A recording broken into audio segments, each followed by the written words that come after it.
De même, on a appris aussi à loger ou entreposer une marchandise ou une denrée dans un endroit où elle s'amplifie, par exemple du poivre, du gingembre, du safran, dans des dépôts ou des caves humides pour qu'elle gagne du poids.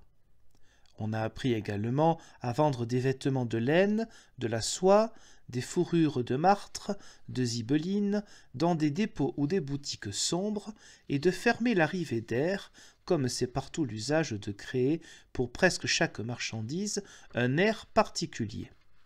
De même, il n'y a aucune marchandise pour laquelle on ne connaisse pas un avantage spécial, que ce soit dans la manière de mesurer ou de compter, soit dans la longueur, la capacité ou le poids, soit en lui donnant une couleur qui n'est pas la sienne, soit encore en mettant la plus belle dessus et dessous et la plus mauvaise au milieu.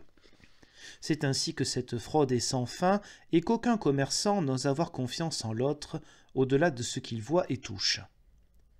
Or, il y a chez les commerçants de grandes doléances à propos des nobles ou des brigands.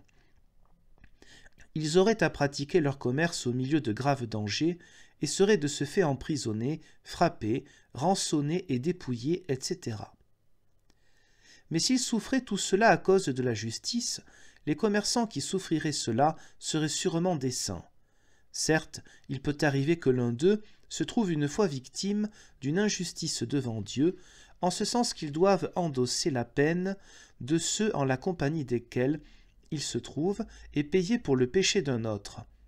Mais étant donné que le monde entier est victime de cette grande injustice, de cette filouterie et de ce brigandage contraire à la religion chrétienne que pratiquent les commerçants et qu'ils pratiquent même entre eux, quoi d'étonnant que Dieu prenne soin que cette grande richesse acquise au moyen de l'injustice soit de nouveau perdue ou volée, et qu'eux-mêmes reçoivent, en plus, des coups sur la tête et soient emprisonnés.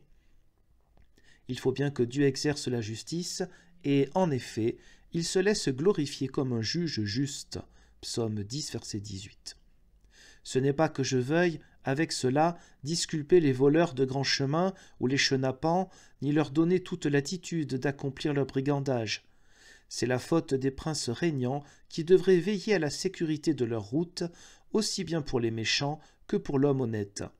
C'est aux princes aussi qu'il appartient de punir et d'empêcher, par un pouvoir légal, ces opérations commerciales iniques, afin que leurs sujets ne soient pas si honteusement écorchés par les commerçants.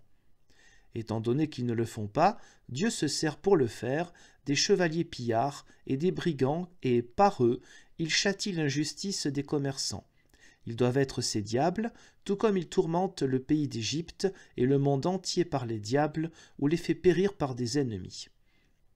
C'est ainsi qu'il châtie un scélérat en se servant d'un autre scélérat.